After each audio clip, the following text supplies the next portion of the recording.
Hello YouTube, we're here at the Nerderless Man Cave. I'm here with my mate Dan and we're going to talk some nerd shit about all kinds of cool stuff. Dan has brought some items over that we're going to check out and just nerd out about. Yeah, I got so I ended up getting a couple of things just before because it was Christmas, so I bought myself some Christmas presents basically because I knew I was going to get jack shit. Dope. Yeah, and I saw this and it's not very often you see something, and it's just it sparked so much nostalgia with that, on the side. But the Spider-Man 77. So this is from the TV series, was a TV film with Nicholas Hammond. And when I was a kid, it got broken up into I remember it being on BBC One. Yeah. At 6 o'clock on a Saturday night. That's right. It was in 3 episodes, wasn't it? Yeah, and it was the first time that you sort of see Spider-Man in the flesh, and it's got the freshest music, and proper funky, wasn't it? Yeah, funky as hell, man. And I had to get this because so there was Spider-Man and the Dragon's Challenge and Spider-Man Strikes Back. Yeah, and that's then right. I don't know whether the TV, I'm not sure how that sort of worked out, but I remember Spider-Man the Dragon's Challenge was shown. There was a big cinema in Crewe, which ended up getting shut down and turned into a McDonald's. But my brother took me to see that. And just see, even with the old, but there's not, it won't be like nowadays where the choreography's sick, and they'll get a martial arts choreographer or whatever to do it, then it's proper karate chops on the back boss. and that. I love all that. Some guy comes out, you move out of the way, I just take everybody out, or kick him in the back.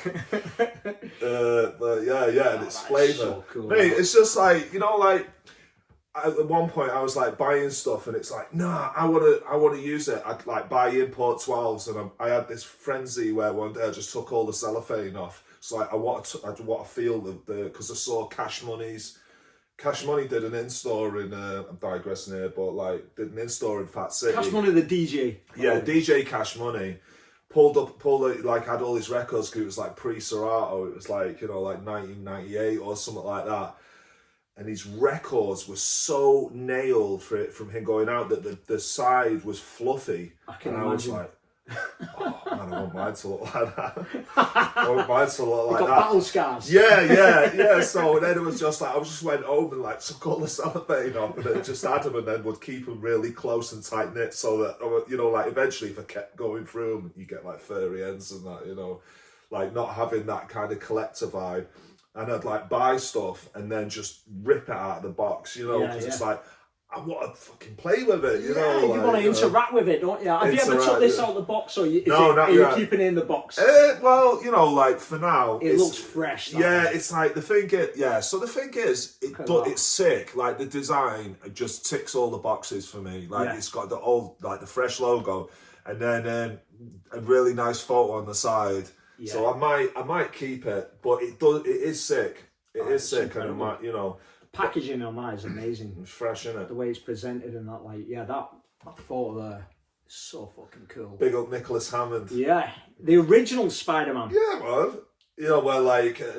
So if he's gonna climb the building or what, everybody, if you haven't seen the original Spider-Man, you gotta go and check it out. It'll be polarizing. You'll either absolutely hate it and want to see them all. He even has his rope as well here. Yeah, I'm not sure whether that's gonna I wonder if that extends out of his hand or something like that. Yeah, maybe out that web slinger thing. Yeah. That is wicked. But it's dope, man. Where'd you get that from? Did you get it from? Just got it from an independent seller online. Right. I didn't see it I guess there's a couple of places in Manchester where I like going in, Forbidden Planets or whatever. So you sometimes see little indie shops and that, but you also see loads of indie sellers online and stuff.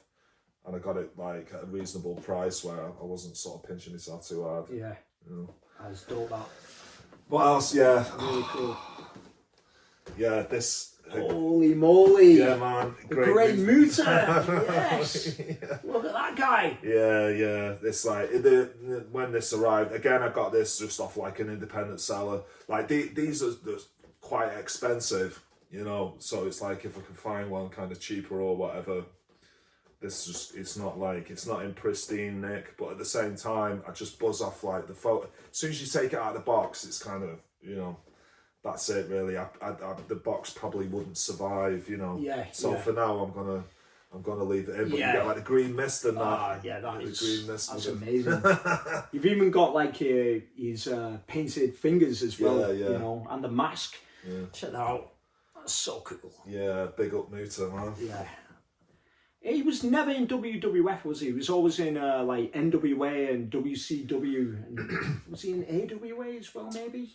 I know that he got put into like the Wrestling Hall of Fame, but that will probably be because like they just acquired everything, didn't they? They literally bought everyone, and because I did see he was doing like an acceptance speech, and he had this amazing mask on that, you know, like. Yeah, I just love anything, any type of mysticism.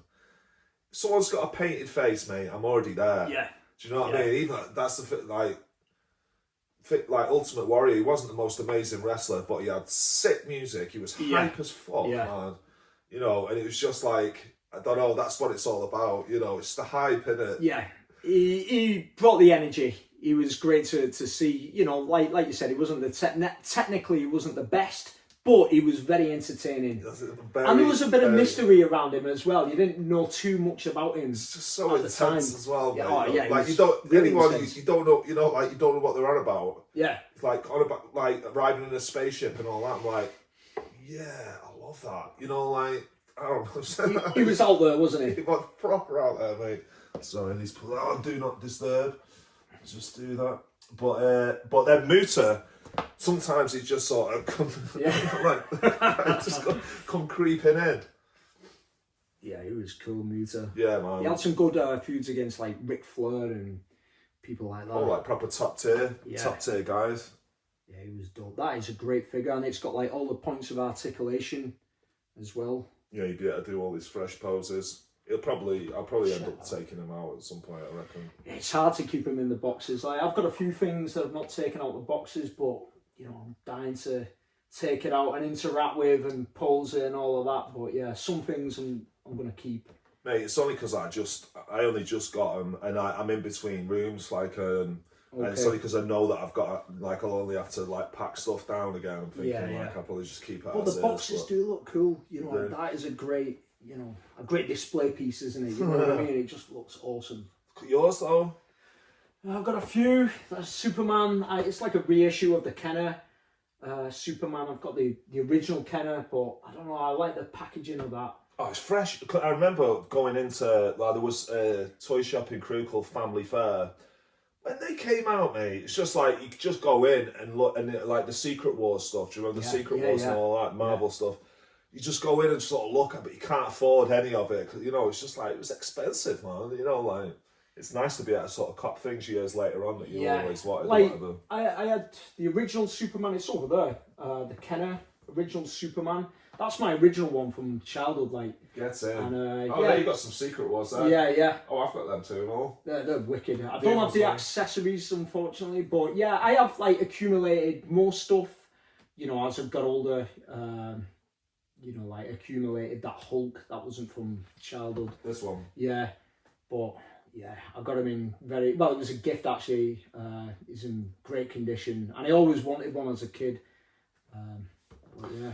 Want the one, and he's got like a cage. Yes, Rage Cage. I've got him. Yeah, get out of it. Yeah, I've not got the cage anymore, but yeah, Rage Cage Hulk, and there was the trap thing. So how it would work is. They would work with her, so you'd deflate him, and you get this pump. You put him in the cage. He was in like this steel box or something. Then you pump it up, and he'd just like break out the cage. Sick. Yeah, proper like 70s style Hulk. I can't remember what company made them actually. That's a bonkers idea, isn't it? Like, yeah, we're going to get a toy. What you do is you blow it up, man.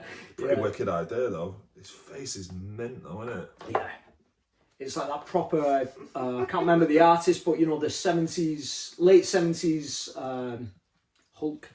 Yeah, check him out. Can't remember what he's called. It was like Herb Trimp or something like this. There was a few, weren't there? Herb Trimp and like Kirby was the early on, yeah. And then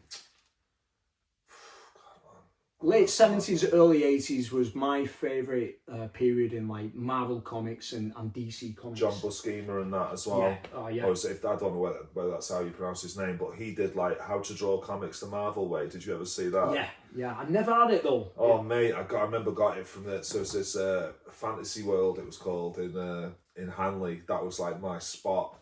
I'd get like my paper round money and get on the bus and then go to Fantasy World, and they used to have like that. They have like a comic section, and then like, and they were all right with you like clocking all the horror stuff. Right. Like you didn't have anybody tell you that you couldn't do that or whatever. Like, and this is back in the 80s, was it? 90s.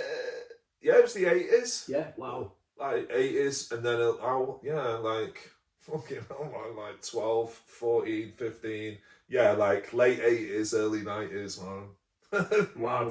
And that was over in Stoke-on-Trent, was it? Yeah. And then like, and I'm from Crewe originally, and there was like there was a record shop called APS, and he knew my brother, so he was sound with me going and just sort of hanging around, and I used to like looking at all the like heavy metal, just all the gnarly covers, anything with, gnarly stuff or anything fantasy or whatever.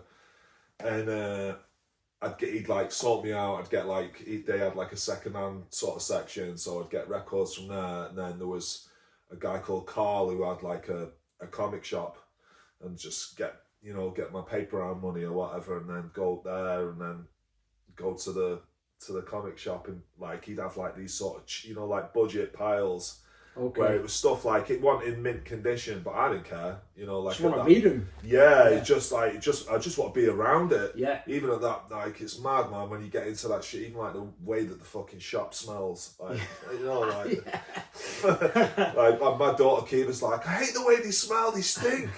I'm like, that musky. Yeah, it's just the truth. That's the real, that's the real shit, kid. Yeah. But yeah, man. And but yeah, Fantasy World in Hanley. Get on the bus and go up there, and they had like arcade machines, and they had like, I remember they had like Splatterhouse. Do you remember Splatterhouse? Yeah, brilliant game. Mate, they had like arcade, like Splatterhouse. It's like 20p a go or whatever. And then I found this other place that had like a chippy, and they had this Konami one called, I think it's Jackal. Sick. I don't remember that. What was that? What type of game was it? So it was like like a vertical scroller, like Commando or whatever. Oh yeah, like a shoot 'em up. Yeah, but you were in these tiny little sort of army jeeps. But it's like a shoot 'em up, but like instead of it just constantly scrolling, you could pretty much steer. You would only go up, but you sort of had a bit of play, and you get power ups and that, but just always firing these jeeps, and you'd have to kind of save people on the way. Like all these little extra bits, like sort of made it. Sounds wicked. I'll check that out. Jackal, yeah. I could be mistaken because I could have it on the Pandora's box. It might be on there. You never know. And what else? There was this other next to Fantasy World. There was like this video game, but it wasn't video game. It was like computer games. At that time, it was like ST and Amiga was like the high end stuff before like the sort of Sega Mega Drive came out. Okay, I remember that. Do you remember PC Engine? Yes, I do. I never had one, but there was that Splatterhouse on it, didn't it? Yeah. And so I knew a kid who had one, and then we ended up like hanging out and really getting into like the nerd, like all the import stuff. And I remember like the Mega Drive came out because you could get Golden Axe. Oh my god! Wait, Golden Axe? What, you can have Golden Axe at home? Just that's a big deal back then, wasn't it? Mate, being able to play anything like that at home was just like, like it's just net, and like, but you'd have to pay through the teeth. Yeah. You know, like for the import stuff, and it also wasn't easy to find. No. You know, like there was this place, and so in Newcastle under Lyme, which is like right next to Hanley, like in Stoke area, there was this place, and they had the import games. But again, it was like, that was a big deal just to go to the shop and look at everything. Yeah. You know, just spend an hour in there, like scouring everything and like clocking it all and taking it all in and that. And the place next to Fantasy World, this had just opened, and even though they were just selling like Amiga and ST games, they had Double Dragon and Shinobi. Incredible. In the shop. In the shop, you could play them, and the only downer was that they were 30p a go rather than 20. Because I remember Splatterhouse was 20p, and that was massive though. If you're into games and that, you know, and it's like getting to play on that stuff, even, you know, would be like, you go on holiday to the seaside like once a year, or you'd always hunt the arcades, which has got the best games. Come on, and you'd just be hanging out in there. Get my money, just spend it in the arcade in the first 2 days to get fucking bollocked, you know. Yeah, we used to hang out in this arcade in St Helens called 8 Ball Calf, and they just had everything. You know, and this was like around about 1990, 91, and they'd have like WWF WrestleFest, and you know, like Street Fighter 2, and you know, all them type of games, you know, Rastan and all of that. Rastan, Vigilante, did you ever play Vigilante was dope. That was a great game. R-Type. Yeah. You know, like, and Gradius Free and all of them type of things. Yeah, it was awesome. And how it would work was win or stay on, especially on Street Fighter 2 and WWF WrestleFest. So if you were good on it, you could play on it all afternoon, you know what I mean? Oh man, so it was mad. In Crewe, just these arcades popped up. But they were you know, fruit machines, and they were snide and they were dangerous as well. Right. Like, you know, it was all about fucking timing, and you'd have to like have your wits about you, because, you know, there would be crews in there. You know, trying to have you off and that, like. And that was it, you know, like it just. And then it had just become like a regular thing, you know. But that's the reality. Yeah. You know, you go it was dark and dingy. There was no CCTV. Gives you last life. Yeah. Gives you last life. Oh, fucking hell, man. Just have a fucking go, you know, like, got any money? Yeah. No. What are you doing in here then? No, just fucking all that shit, man. Yeah. Like, the 90s were rough. The 90s was hardcore, mate. Got any money? No. Jump up and down. All that fucking, you know, like, oh my god, man. Hardcore bullying. No, but like, that's what that happened. It happened. But then one pops up on Nantwich Road, and this place was quiet, and they had Mortal Kombat. Oh wow! So that would have been about 92. Yeah, 92. This shop had Mortal Kombat. I'd never seen it, because I remember Street Fighter 2, and the shop was dead slim, and they only had about 2 fruit machines, and it was all video games. And going in and see Street Fighter 2, like, no way. But then look to the side, it's like, Mortal Kombat. What is this? What is this? They're just looking at that, watching blood fly everywhere, and like looking around, it's like, is this all right? You know, like, yeah, you know. And then, like, for a period, just spending my paper and money on, you know, going in there. And I remember, like, this kid, like, befriending the kid who, like, his parents had taken it on, or, you know, whatever. And then, it was rad times, man. And it was never snide. They would never put up with like snide people hanging around. There were no scallies in there ripping. No, but there was 2 others, and they were just it was high level scally infiltration. It was like, I can't, you know, like to the point where it's just like, I'm not going to go there anymore. I don't need it. It was a bit rife, and like, you know, like we said, it was dark and dingy. Yeah, you know? Man, it's dark and dingy, pissed off, small town. You know, like that's the vibe, man. Yeah, like people are angry and fucked off. Yeah. And you just want to go in there and play some video games. Yeah. But if you were good, you could stay on. Winner stayed on. You know, and that's wicked. Yeah. Outlaw style. Yeah. Kind of like Billy the Kid. Yeah, it was good fun, but you had to have your wits about it, you know. Back in the days, like. Yeah. But yeah, I do remember going to them arcades and enjoying it, and just being like blown away by, like, you know, some new video game. I remember the first time I saw Pit Fighter And that was like the first one where they used like real humans. Yeah. And then like I think Mortal Kombat come after that. Yeah. And they perfected it by then. Because I remember, because Pit Fighter came out on like the Atari ST, didn't they? It did, yeah. There was a time when sort of middle ground. I was still like, I can't remember what I had. I know I had like a SNES. I didn't have a NES. My mate had a NES. Okay. But then some of the skaters had Atari STs, and then I got into like, and then some of my mates at school. I'm hopping years all over the place here, but like there was like a sort of almost like a coding club where all these nerds who were all like into Atari STs. Okay. There was like a pub, and like on a Wednesday night they'd all rock up, and everyone they'd bring them set up. So you go in there and it's like all these setups in there. And you know, like people cracking games. Okay, so they tell you the discs and that, like, yeah, back then. that was massive. Wow. Like, you know, like, and then it was all like, you know, like all the newest games, like getting them there quick. And, wow. Oh, it was rad. So you had an ST, Atari ST. So I didn't have one personally, but my mate had one, and I would go with it. You know, you just kind of hang around with someone because they're doing something sick, and you think it's dead cool. And I couldn't like that. STs were out of my price range. Yeah, same here. I never had an ST. I never had an Amiga 500. Always wanted one. Yeah, same here. I had, me and my brother, we got a Amstrad CPC 464. Oh, yeah. And that was our jam for quite a few years, and then we ended up getting rid of that and getting a Nintendo Entertainment System, the original one, like.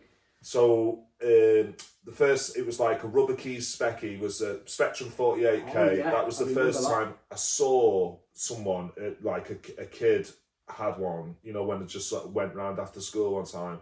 But then the first one I got was like a 48K plus. The longer like one. Yeah, it was like black, longer one. And it had the tape deck built into that one, didn't it? It didn't. Did it not? No, the plus 2, because I ended up getting that plus 2, and that had the tape deck built in, and that was 128K. Oh, right, yeah. 128K. Back then, that was the shit, though, wasn't it? You know what I mean? That was a big deal. Yeah. Wow. And then what was Amiga and ST? There was like 16-bit. 16-bit, yeah. You know, like so all that time, it's like, you know, things weren't. It's the golden period, really, because you did see like all the innovation. The innovation was happening in real time. Yeah, you're right. You know, it'd only take like a couple of years, and they were already bringing out. And it was like the selling point would be that it's like double the power, and that's what would happen. It would keep, you know, like it was 8-bit, 16-bit, then 32-bit, 64. You know, like just fucking. It did. It just kept getting better and more advanced every time. Yeah, and games, just everything's just looking better. And then, you know, PlayStation came out and changed everything. It did, yeah. Yeah, but yeah, them early days of the old consoles. It was exciting times, wasn't it? You know, especially like you get an arcade conversion on your Nintendo system or your SNES system, you know, like Final Fight, and that was pretty much arcade perfect, you know, but you're playing it at home, and you know, it didn't come out that long after the arcade was released, you know what I mean, on the SNES. It come out maybe a year or two after. Yeah, it was Midnight really Resistance. Do you remember? No, I don't remember that. What was that?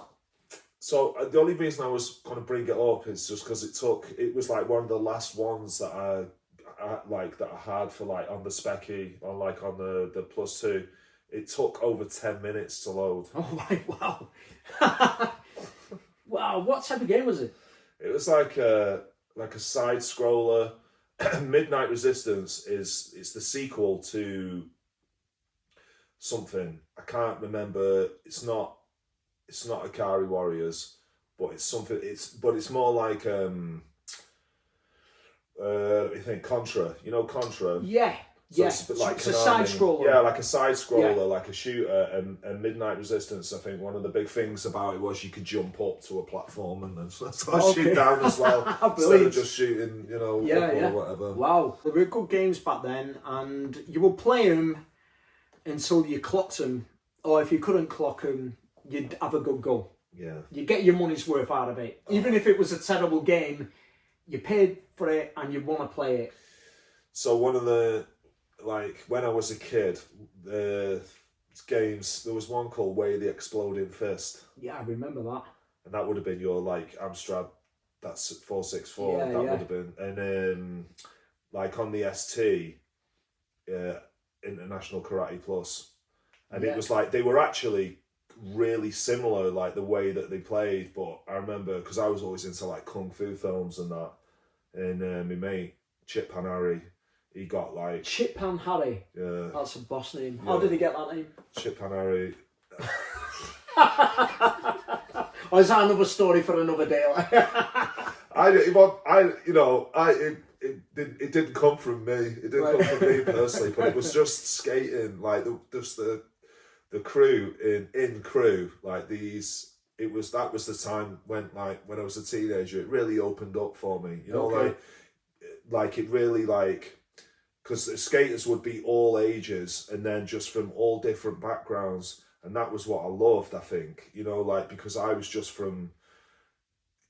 Coppenhall, the area was called, and it was like just the people in my school, and then like the sort of other local people, and it was just I don't know. I always wanted to kind of be elsewhere or go elsewhere and get away from that like kind of environment where you're going to get taxed or get started on all the usual stuff. Just once I got into skating, it was like finding your tribe, man. And like we'd go and just be in the centre of town and no one, the group would be so massive that everything was cool, But if anybody joined or anybody came along, they'd instantly have a nickname, which would be slightly abrasive, But that's the whole thing when you're a grommet and you're just kind of doing something for the first time. Well, that's how it was with skating anyway, And you always look up to the older dudes who just got mad style, But at that time, even with skating, like the changing face of the way that you looked at skating and the way that people did it, you could tell who were like the older heads, even with the start and certain tricks they did, But then just mad, like older kids who would have like Atari STs or someone else would have this shit, like, oh no way, And then there was a point when we were skating when that guy that I mentioned, Sai, they were a crew and they were all into hip hop. And on top of that, they were all sick. Like we'd be skating on like a Safeway in the car park or whatever, and then you just hear like distant rap music and the Fiesta just comes bombing it in, and they just rock up, open the boot, playing tunes, and then skating and just like get out, and they'd just be doing like the side would be doing like 360 flips and that straight away. And you just like, oh my god, who are these? Wow. We would just slowly gravitate. So and they started we all became like friends and that, and then that was like that was how I first heard the Wu-Tang album. Oh right. Like they were like, oh, he lived over a pub, so they moved about a bit because like like landlord in pubs, I think it changed and that. But like I met this lad and he had like Scottish accent and that. He was cool. And he's like, oh, do you want to come and hang out? And I'd never even been like upstairs in a pub. That was like a massive thing. Went in there and they got the fucking Wu-Tang album and they had like a big water pipe and that, and like listening to like a tape copy of the Wu-Tang album for the first time, like absolutely blitz.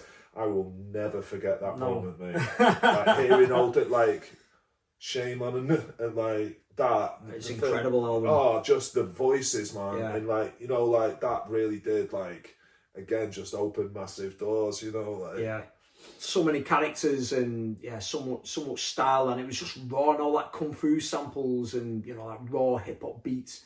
Incredible. What's not to love? Yeah. And that's the whole, like when you like getting into hip hop and like you do, and I always remember like Guru, like mostly the voice, and he's like that hot talk, and it's like a lot of rappers that they've got skills and stuff, but if you haven't got the dope voice, then it's just not, like Sun Doobie or I don't know, just these people that just have like, or Be Real, like they just have these, like Guru or but like Wu-Tang, it was an explosion. You've never even heard 9 people. No. There's 9 of them. What are you on about? Like the closest you got to that was probably Scenario, Tribe Called Quest, and leaders of the new school. Yeah. That was like the closest you got to that, and maybe like the one where all like Queen Latifah's crew was on it. Oh, like a flavour unit. Yeah, Flavour Unit. Yeah. They did a few things, but it wasn't like a regular thing. Like this Wu-Tang was a full album. Wasn't as of just moody that. either. No, You that know, was it's just raw. Like there was no, you know, like it was like, and it was so gritty, and like the way it was, you know, and it was all deliberate, and it's like that to me. It was just exactly like punk, like that sort of punk, like that kind of attitude. I'm in, like, you know, where do I sign up, you know, like, and from that point, I remember I had what did I do? I had I sanded off the bottom of my skateboard, and I got some fucking Humbrol silver enamel and did a Wu-Tang logo. Oh, did you? Yeah. Brilliant.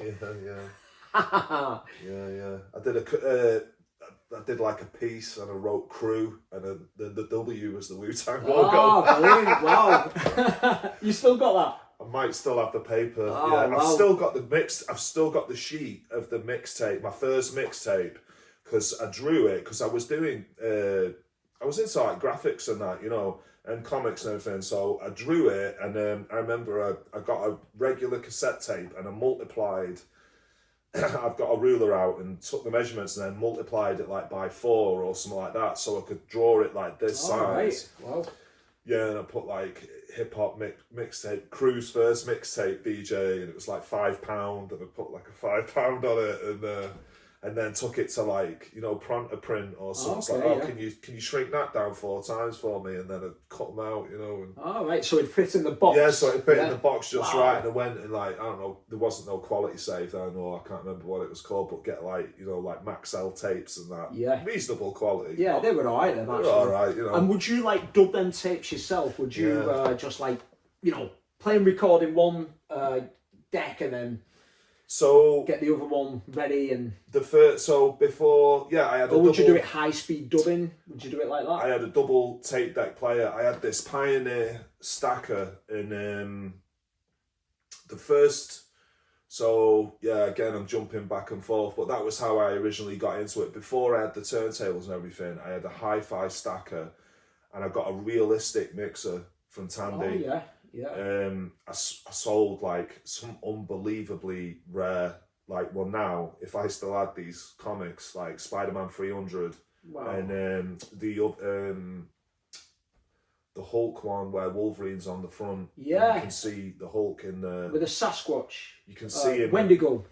It's after that because I can't remember the guy's name. The artist is so dope, but it was like the Grey Hulk and all that. Yeah. And Wolverine's on the front like that, and there's the Hulk's in the reflection. Yeah. It's raw, man. Before like that was like mid-80s, wasn't it? I think so, because they teamed up, didn't they? The storyline was like they ended up being like Dorman. It was wild. Mr. Fixer, wasn't it? Yeah, exactly. I remember it. Anyway, I'm going off on a tangent, man. I sold it. Yeah, I sold it. I sold it. Oh no! And I sold a skate deck, some comics, just all this stuff because I wanted a mixer. Do you know what I mean? It was all of a sudden these things weren't important anymore. You know, it's like it was all about getting my hands on a mixer, and I got one. I was going and looking. There was a Tandy and Crew, and going and looking, and I was like trying to find one with a crossfader, and that was hard. And then I saw this one that had like the meters on the top. I was like, I want the meters. Because the guys, I think his amp in Juice or whatever had meters. So I was like, I want to have the fucking... and I had one of them mixers too back in the days. The one without the crossfader, just the ups. Just the ups, yeah. And so I had my video from downstairs. I would bring that up and have that on one channel. And then the actual turntable from the stacker, have that in the other. Okay. And I would...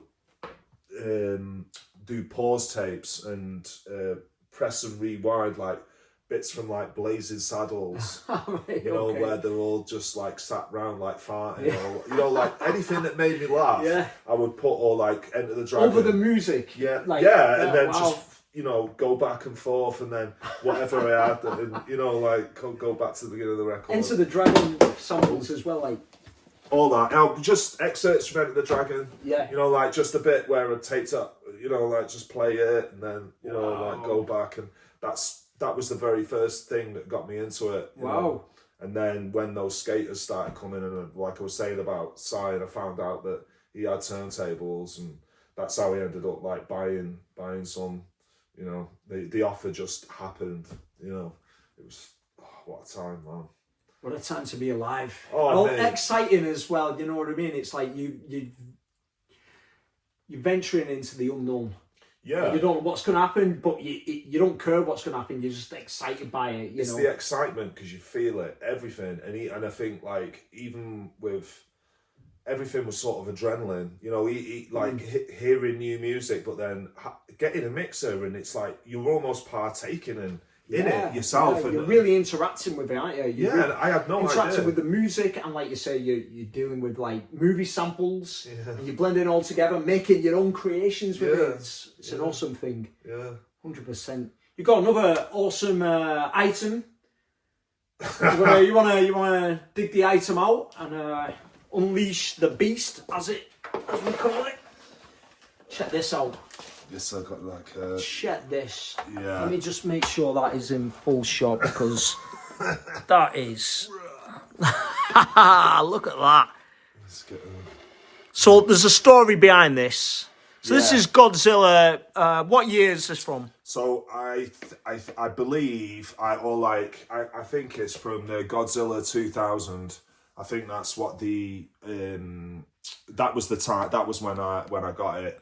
Okay. Like, I just started working for Grand Central, and like we've been doing all this work, like, and a lot of touring, and I was thrown straight into that. I hadn't done any DJ gigs or anything, you know. It was like my first work after doing the DMC. I met Mark 2 weeks later, and then we were touring and doing like Tony D's stuff. Wow. And then Ray and Christian when they started, and then it was like we've been asked to go on tour Australia, you know, we'll all go out, and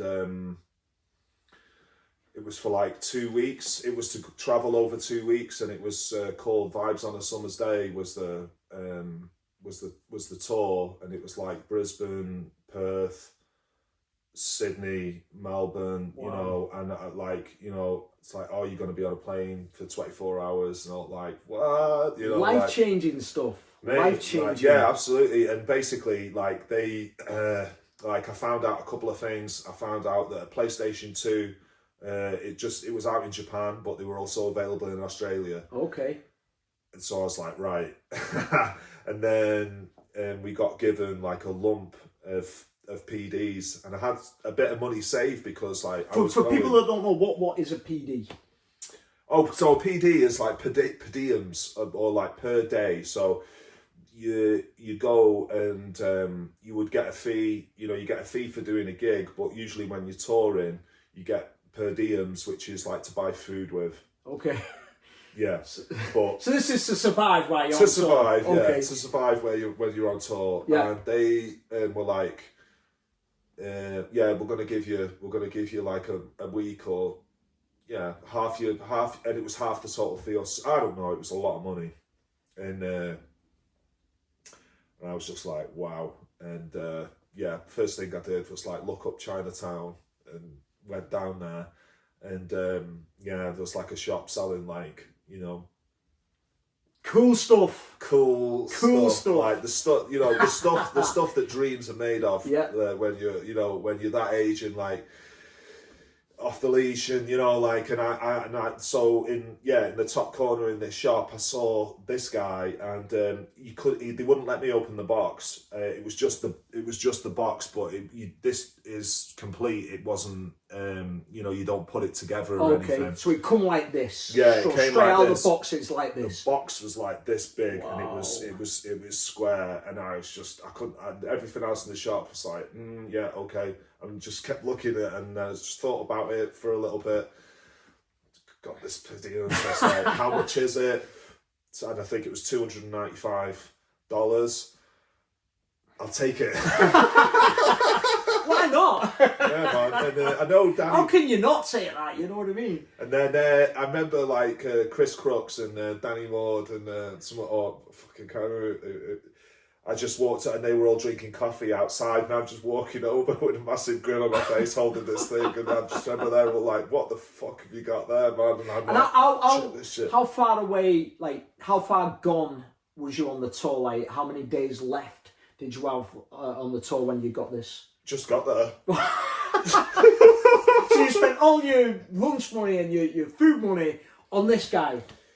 So I had Pretty much. I had some left because I bought a PlayStation 2 as well, and I managed to fit. So I could fit the PlayStation 2 in my luggage. So Australia's a big place, and you ain't driving from city to city. So you're going on planes. So you're taking this on planes. Yeah. Throughout all the tour. Yeah, and I couldn't fit it. It wouldn't fit in the overhead. It wouldn't fit in the overhead. It was too big. So I had to kind of summon the courage to take it up with whatever steward or stewardess would be there and just be like, can you look after my monster, please? Because it's like I don't know what to do. I can't put it, but it has to travel with me. And they would have like there's like a wardrobe that they fit their stuff in, and it just fit in. And I had to do that for every flight across. No way. Yeah. Wow. And I got like a PlayStation 2 because the big thing for me was like Australia, like the dollar, and it seemed like I had like a lot of money when I did it. It was like double back then, wasn't it? Like double, for the pound, the exchange was different. Yeah. Wow. So I got a PlayStation 2 with Tekken Tag. Oh, brilliant. Wow. Yeah, so that I was just like in heaven, mate. Get to the hotel and I'm like, can I get this plugged in here? You know, like, and, you know, I mean, I was there to work, and I mean, obviously, but like, hey, you're there to have fun too. Mate, this is how it was. Like then, it was like I was like a kid in a toy shop, or that, well, literally. You know. And there's some photos. There's one where I've got it. And did you ever have this on stage with you at any of your shows? No, but I should do. You should do it in the future. Yeah. I like it used to have like the sound and everything. I might see if I can get it sorted. So this is like made of rubber. Yeah, so this is the one thing that I'd say, like, I've never really seen any other figure like it. Really, it's like this, made out of this kind of rubber material, which I imagine the suits probably were like quite similar. Yeah, it looks very similar to the movie counterpart. Yeah, and it's basically got a speaker in it, and it's got a skeleton inside it. I didn't even know this when I bought it. You know what I mean? You just bought it from the look of it. I just bought it because I wanted it. You know? Yeah. And it takes 5 batteries, and then you basically push this button.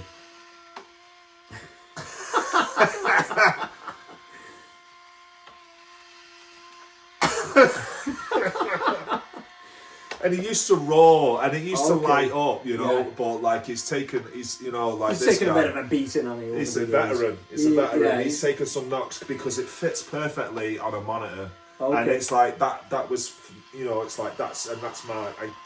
It would inspire me, you know. But at the same time, when I'm pumping it, you know, like I'd just be there, and if I'm in the zone, then you just say, "Goof!" You know, oh no! What? And he'd just fall off, you know, and he's taken a few knocks, but it'll only be like a series of... Hey, it still looks in great condition. It's a great display piece in it, you know. It's incredible. Yeah, it's got a lot so of history. Cool. That's brilliant. I'm blown away by it. And then, like, so I would have mates who... Another lovely dude called Tom, who was a drummer, and he was... The first time we went over, he was with drumming with the Wise Guys. Oh yeah, I remember that. Yeah, like big up Theo and. There was an Ugly Duckling part of that. One of the rappers in Ugly Duckling. I'm not sure. I know that like there was a lot of. He was doing a lot of stuff with a lot of different artists. Like Theo's like he's an amazing producer, and he was also one of the first people that like was like. Quite serious, like he's a serious digger, and he's like, do you want to go digging? And I went with him one day while we were there, because I remember he pulled out in Australia, is this? Yeah, in Australia he pulled out Shirley Bassey for me, because it had like a spinning wheel and, wow, yeah, it's a nice break, and, Light My Fire, with the big sick orchestra and all that. And like Kenny Dope used it for there's this one called Roughneck Soldiers. Have you ever heard that? Like, yes, yeah, yes. it's like a gnarly, you know, like one you get. It's just got a sticker on the front, like a grenade on it or something like that. Yeah, I and it's remember like, that. I yeah, remember DJ Spinner doing a version of it as well. Yeah. Yeah, yeah, it's dope. I've got some. I'll dig it out sometime. Yeah, we should get into it, because I know like some of the stuff that I was saying, like that I was getting in crew from like this guy who was like selling records to Fat City, and that I'll bring some around. We could get into it one time, but yeah, and then I so yeah, Tom was going to Japan one time, and I was like, oh, could you get me some like Godzilla monsters? He's like, I have no idea what you mean, you know, like, you just got like, what you're on about, you know, like, look, can I just give you 20 quid and just see if you can find a monster for us? Yeah, man, and then he came back with like 3. Oh, brilliant! Yeah, like, wow. and I mean, because was it like Bandai? Yeah, Bandai like, stuff, proper Japanese stuff. Yeah, like Ultraman, like full on, like stuff. You got Ultraman. Like, you got your Ultraman, did he? I've got no. It was 3 monsters from the Ultraman series. It wasn't Ultraman himself. Okay. But Sneak's partner at the time, she knew I was into all that stuff, and she was from Kuala Lumpur, so she would come back with like all sorts of like, yeah, I was a very lucky boy. Like, wow. And that's all the stuff that I've kept. So it's like, I'm not like, I love this stuff, but in a kind of, I don't know all the names, and I'm not like that, you know, like, oh, I can, right, do you remember episode 127 from series 6, you know, and it's got like Baragon and whatever, Zygarde and Doodad and Ujit, you know, and all that. I can't, like, my memory's like a big bowl of jelly, but like the passion is still there. And I've kept like all my Godzilla and like Ultraman like figures. A few of them I've given away, like, and you know, easy come, easy go. Yeah. A lot of them, they get battered. Yeah, I'm always knocking them over. Someone's knocking their head off, or, you know, like my daughter Kiva, I kept like a, you know, Stripe from Gremlins. Oh yeah. I had like a bendy Stripe that I remember them. I kept it, mate. By Galoob or something like that. Yeah, like Galoob. Yeah, something like that, or like LJN or one of them. It might have been LJN actually. Yeah, he had like the wire inside of it. Yeah, I remember them back in the days. So there was a bendy one, and I had it, but then we watched Gremlins one time, you know, when she came into my room, and she's like, Daddy, you've got a gremlin. I'm like, yeah, can I play with it? You know, I'm like, okay, you know, and then it's like, because how can you not? No, you know? Of course, yeah, get involved, then, yeah, and then she had it out, and then this, oh mate, I had this sick robot from like, there's this Sega game called Virtua On. I don't remember that. Oh, it's dope. You'll have it on your Pandora. Okay. Yeah, mate, you got to try it, like, and it's one of them sick ones where you have like 2 joysticks. They've got like fire buttons, and you move like by moving things simultaneously. Anyway, it's called Cyber Troopers, and is it Cyber Troopers? Virtual On, anyway, and Sega released a figure of one of, and it's like robots, like a sort of giant robot, like mecha stuff, you know. But like, it's almost like, it's like a beat 'em up, but you do a lot of stuff over distance. Anyway, really rad design and that. And it came out on the Dreamcast. I've got it for the Dreamcast, but I got this figure, and I kept it all this time because the box is so dope. I mean, it's nice. It kind of started getting a tiny bit of sort of discoloration or whatever, but it's just like, no, I'm just going to keep this one.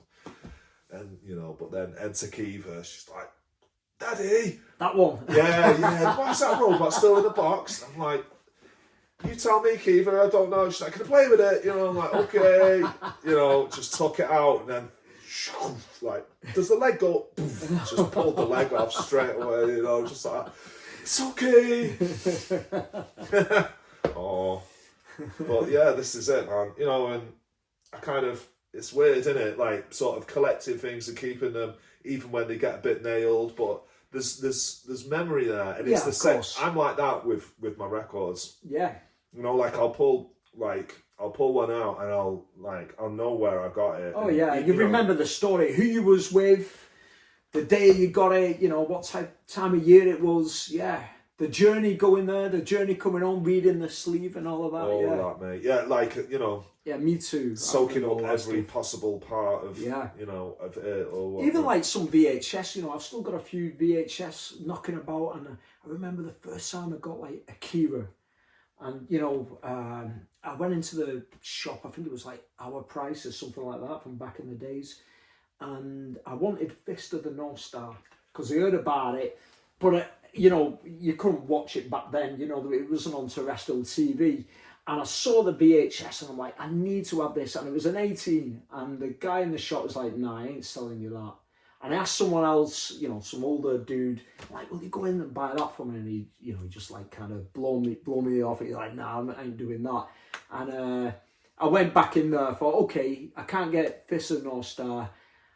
I'll try my luck with Akira because that was 15. 15, yeah. And he sold me Akira. And I was like, wow. And I remember thinking, okay, I don't know much about this. But I remember taking it home, you know, we had one VHS in the house and one TV downstairs. And my dad used to work shifts. And my mum would work, you know, 9 to 5. And my dad was on a shift and, you know, my mum was working. So I put it on. And I just remember being blown away by it. Absolutely blown away by it. And I'm like, wow, what is this? Yeah, I mean, it was like Akira, it's not just, it wasn't just the way it looked or even like the theme, like the music as well. Yeah, you know, it was everything. like, you just took you away. Even, you know, like, we're like little Groms watching on a, you know, dusty telly or whatever, it's like, you'd never seen anything. Nothing like that. You know, and so going back to Fist of the North Star, so that's the biggest for me. Like, I mean, Akira as well, obviously, like, but those two hand in hand, because there was a kid at my school who I was mates with and he had a NES and would off like into Mario. We were just into games and that, hanging out a lot. I don't know how he acquired them, but he had Akira and he had Fist of the North Star. On he NES? just had no, not on NES, but just the copies. The copies, the VHS copies. Yeah, and because I didn't have to get it from the. I remember I didn't have to like buy it or anything. Like right. He lent it me. Oh, brilliant. And I just watched it in my own time. And Fist of the North Star. So good. I remember watching that maybe like a couple of months later. Like someone had it, and they had this other one, and it was like this demon. Vampire Hunter D. No, that was in the mix, but there was this other one. Dude, Megalopolis. No, it began with a U. I can't remember. Arutsuki Doji. That's the one. Yeah. That is fucked up. Yeah. that was like, what is going on with this? I've just been buying all these back up of late. Like, so I just, yeah, it was chilly. We were chatting about all of that. Yeah. And then he was telling me about 3 times 3 eyes. Yeah, that is good. I'd never seen it. There was a video game of that as well. Was there? Yeah. But then, yeah, like, I suppose those, like, 3 times 3 eyes, because there was a video game of, like, there was Fist of the North Star. Like, it was final, what was it? Something, fight, Last Battle on the Mega Drive. That was based on Fist of the North Star. Is it? Yeah. Mate, Yeah. I've not played Last Battle. You know what? I've got it on the Pandora. I'll fire it up and have a blast of it. And you can see like some of the characters. And you're doing all the kicks and the heads are exploding. I've got the Japanese version on there. And yeah, it's pretty cool. Sick. It's like a side-scrolling beat 'em up and that. Did you ever play Crude Busters? Yeah. Crude Dudes. 2 Crude Dudes. Vendetta. Yeah. It's like that, wasn't it? Yeah. It was awesome. Awesome game, though. Like, they were, like in Vigilante. I buzzed off Vigilante. Yeah, I've got that on there, you know. Like, even though it's like totally like kind of Kung Fu Master, but just the fact that you get nunchucks. Yeah. Anything that had nunchucks, I'm there. Like, it doesn't matter what, but like, yeah, like a nunchuck power up and it's just like that, just like. It was a brilliant game, I love that shit, man. But you couldn't move. I don't think you could. You no, couldn't you walk was and do it. basic. Yeah. It was very basic when it was like mid-80s, that wasn't it? Yeah. There was another game. It was Irem who made. Sorry, it was Irem who made R-Type. Yes, that was it. Yeah. There was another game that was similar to that. It was called like Renegade. Remember that? Renegade and Target Renegade. Yeah. I was just talking to Danny Drive-Thru about this shit the other day. Oh, Target Renegade. That was amazing, mate. So back to the Amstrad, and that was because I got Renegade, and I remember just loving it because it kind of reminded me of the Warriors. Yeah, and, it had like a subway on it. Yeah, it did. All that stuff. You could kick them off the motorbikes and all of that stuff. Yeah. Like, you had a sick back kick or something, didn't it? Yeah. Wow. Like the sick back kick and then Double Dragon, it was all about the that's right, like, or the headbutts. Yeah, the headbutt. If you double hit the joystick and that. Double Dragon was great. I didn't really dig Double Dragon 2. I didn't like the controls because it would play back to front kind of thing. Yeah. I wasn't fond of that. And Double Dragon 3 I found really weird. It was a clever game for its time looking back at it, but I don't know, it just didn't have the charm of Double Dragon. Yeah, like the original. it was a bit like onto the next thing with like some of them. I suppose the overlap as well. Like the games were just starting to get more particular. Well, I mean, I can't remember when like Tekken. That was a little bit later, wasn't it? That was like mid 90s, Mid-90s. 94 maybe. I'm so old, man. It all sort of gels into. Double Dragon 3 was coming out round about Final Fight and Street Fighter time. It was round about that period, wasn't it? What was that? Did you ever see like the first Street Fighter that had like Yes. the big buttons that you had to bash like that? Yeah, and you can only be Ken. that No, true? Ryu. Ryu, yeah. Maybe Ken as well. It had Sagat in it as well. I Yes, think, he was the but main guy. Right. He was the last baddie, and he had like Sodom and other characters like the Jen and people like that appeared in the later Street Fighter alphas. Isn't Sodom in Final Fight as He well? is. He's a samurai, and you wrestle him in the wrestling ring. There's another one called Relento. Is it Relento? Yes, he looked like a commando. Yeah. Yeah, he was part of that in Yeah. Street Fighter 1.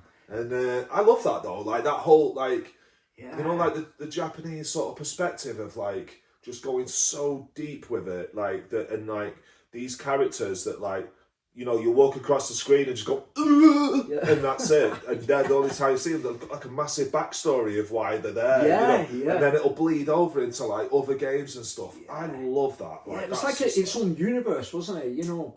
Yeah. Yeah, it was brilliant. Yeah, they were cool games back in the days.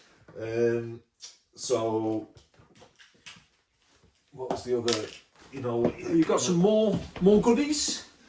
Okay, what have we got in here? this is just to freak you out because you said about how much it freaked you out when you were as a kid. Okay. But I got these for like a £5 from a car boot sale, like not too long ago. No way. Yeah. No way. Yeah. Eagle Comics. Yeah. Like really nice, Nick. Wow. Dope thing about these is like, look at that, 22p. That's incredible. They are in great condition. So you get like proper like UK flavour of that time, you know, like things that were on telly or whatever, like there'd be Mr. T on it or whatever. Yeah, like Muppets and that. No way. And you know, like adverts for like Firefox and like Grandstand video games and stuff like that. But it's got that guy in it that the you mentioned. creepy dude. Wow. What's it? A Doom. What's his name? Doom Lord. Doom Lord. Yeah. Do you have one? Do you have an example of Doom Lord? Let's For see. people that don't know, Doom Lord used to freak me out. He was like a guy in a mask, but it looked so creepy and realistic. And reading these as 5, 6 years of age, Yeah, man. It's bonkers. like, you know, like. and he had the Mekons and all of that stuff. Yeah, it'd be like Dan Dare would look at that. Wow, Eagle readers look great in 3D. Also, that was a 3D story, was it? For you, so this one would have like 3D glasses on. 3D the front. back in the days was a big deal. Yeah, and like so, Dan Dare, there's Mekon. Like Yeah, he there was he like is. the baddie from the. Don't know whether it's gonna go in there. Check that guy out with his massive dome. He was brilliant. Yeah, Like, look even at- like TV, like Grange Hill and all Yeah, that man, stuff. check that out. There you got Rolly from Grey Jill for some of the old Rolly's the boys man. there. And there's Mike Reed from like Saturday Morning Telly. Yeah. Okay, Manic. So yeah, they used to do these stories. Oh, there's a bit of 3D. Oh, here we go. They used to do these stories where they'd have like electronic pocket games. Look at that one, $6.99 each, man. Some rough game. Hey, there he is. Oh, that is freaky. Yeah, so Doom Lord. And they kind of make these, like these stories where they get people to act them out. Yeah. But That this was guy, Nightmare Tackle, that wasn't it? oh yeah, probably. Give you bad dreams, this mate. when you're 5, 6 years of age reading this stuff, it used to freak me out. Like, look at this kind of stuff, like, you know, proper World War II business. And Tron had just come out in the cinema, so this one's got Tron in it. so this would have been early 80s, 85? 83. 83, wow. 1st of January, 83, this one. It's like sweaty pea. Sweaty pea, mate. So is this from your childhood, all of this stuff? So I would have been 7, so I was born in condition is 76. The Daley Thompson. Wow, he was a legend. Yeah. Oh, we got Doctor Who and the Doctor the Peter Weetabix Davidson. gang. Yeah, the Weetabix gang. Wait, oh, look at that, where you get an Atari 2600. Yeah, wow. Flavour. What was he called? Brains or something like that? I remember the stickers. Yeah, is it Brains? Yeah. One of them was hard. Yeah. Yeah, man. That's brilliant. Oh, there's me, Con. He used to go around in this like little saucer. Yeah, like his own personal flying saucer inside a flying saucer. Yeah, mate. That's brilliant. Yeah. Wow. Incredible. There you have it. So good. Yeah. I was glad and grateful I was born in the 70s and experienced all that kind of stuff in the 80s. Yeah, same. You know, it's magical stuff. And to see that, in 2026 in that condition, and it's kind of mind blowing. But yeah, thanks very much for coming down, Dan, and sharing that. I really appreciate it. Yeah, let's do it again.